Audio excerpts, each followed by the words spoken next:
we've got an all-goofy affair in semi-final heat number 1. Miguel Pupo, world number 10, going up against C.Houshmand, world number 13. Straight from the jump, we had C.Houshmand drop a 2.83.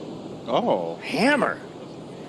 Yeah, they didn't get to convince anybody, though, at the end of this heat, so wants to get things going with the combos, but woo, he gets on rail, though. You better watch out, and things warmed up. 13th in the world, and could grow with a strong finish here. Now we're looking at Miguel Pupo coming from behind a big section. This wave, double overhead, but it closes out. Just a couple of heats left here at the VIVO Rio Pro. Miguel Pupo now on his way back out. Nice Saquarema slice there for Miguel. Good, clean, 3-turn combo with the 4th. Crowd goes wild. Nice little flame, too. Good timing. Miggy, on the other hand, this is kind of more of a standard kind of wave to surf, get a number, you know, nothing super explosive, but strung together a couple of maneuvers. But of course, we've seen that throughout this entire competition. It's not quantity of maneuvers, it's quality of maneuvers that get you the scores. Yeah, pretty much maximize the potential of that wave. Got pretty small pretty quickly. Oh, well put together, though. I mean, when you look at how complex it's been the last few heats, and especially most people haven't been going left either, so the fact that both of them go left, they're going to convert on a score first thing in the heat. Really good execution right here by Miggy on a smaller wave. You're right behind him. C.Houshmand, deep bottom turn straight into a big power hack. Through the bump, no worries. Whoa. Wow, that was a well-timed combo right there by C.Houshmand. That setup and then to get up there, lip glide to finish, along with all the bounce that was happening, really impressive. Yeah, he's one of the largest guys on tour and one of the heaviest as well, but you can just see combination in a really tight space, very difficult to do. And of course, we talked the explosiveness when he gets into the lip as well, and critical section right here, but I just love the way he brings some variation to this turn. All the way around, but slides the fins a little extra towards the end. And look at how fast he gets up in the lip for the second one. Tight in the pocket. I can't believe how powerful and heavy-footed he can be and then just flip a switch and go light. He's nimble as well, right? So this thing's still wide open. We got a lot of surfing left today. C.Houshmand trying to put that Stars and Stripes flag on that screen. And here we go. Surfing like that, you got a good chance of it. Huge tail smashing turn. Freeze the fins. Yeah. 1, 2, 3.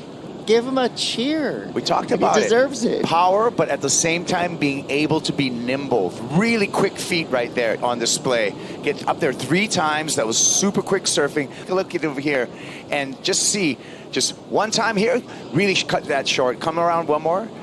And just the speed in which he's able to attack the lip, and again, timing that final lip glide along with some of that backwash. Look at him skipping through the water right here. I mean, power and finesse through each and every turn. Well, for a guy that big, this is really just reactive surfing, you know? Fitting in all these maneuvers in a really short space is impressive, but getting in the lip itself is the most impressive thing about it. I mean, look at the reaction time right there. To be able to fit that board in such a tight space, but more importantly, with a guy that size. Give this guy an appropriate canvas and he'll paint you a picture. Put him right back in it, right? He's right back in the heat right here. Whippy surfing.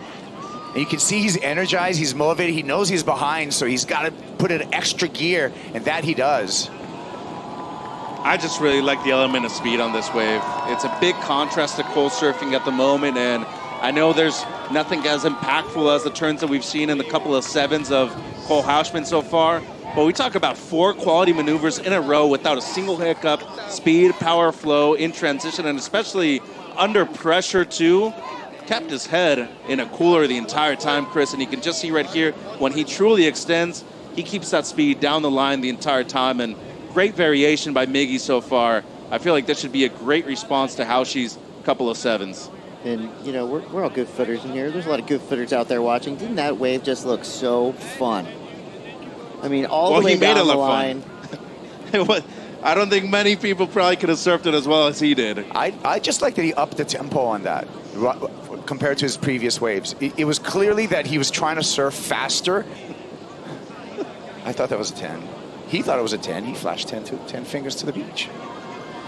That's a good contract. Here we go. On his backhand, this is the direction that Miguel took to get to this point, and he goes down. 17:20 to go. Coming across the you know, the amateur events calendar, because this place packs a punch. Speaking of packing a punch, that was a punt. Airwind. Yeah. We went down, but it's good to see the big guy fly like that. And this was during the break. So this came through as a 6-5, not enough to get him into the lead, but just under 10 minutes now, gets a little hung up on the one big carve, got a little layback jam in the pocket, and great rebound. Unfortunately for him, the first turn just got a little stuck, not as high impact as he would have wanted to, and still going to match the best of the heat here, Kais, but some good surfing nonetheless.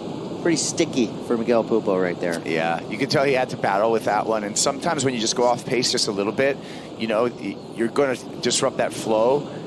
And this was like a little bit of the stickiness right here we're talking about. Little too long on that heel rail, gets caught behind, has to make up some ground, but then all of a sudden now you're kind of off pace and you're not going to get that super clean finish. Literally on his heels through a couple of those bottom turns, which, look at this crowd, so thick. I mean, walk on people's head out into the lineup, Crocodile Dundee style. All right, Miguel Pupo, oververt.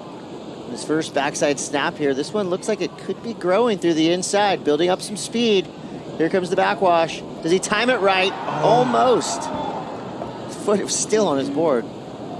Make sure that you're out there and be aware of where Miggy is at every given time. And he was close with the rotation right here. And it just seems like he catches the outside rail a bit too much. And Look that's at an this unforced trying. error. He's going to turn and burn. Here we go. Powerhouse. 40 seconds. A little anticlimactic, but now Miguel Pupo's out the back. Is this a 7-7-3? Doesn't have it in it. This is just one for the crowd. Yep. I don't know if he goes upside down on a big back five. I don't know. Not even that. Oop. Done. Great result. Hey. I mean, nonetheless, semifinal, your best result so far this year. It's been since 2016 that any other flag has flown as the champion of this event. C.Houshmand, a finalist here at the VIVO Rio Pro, presented by Corona Cero.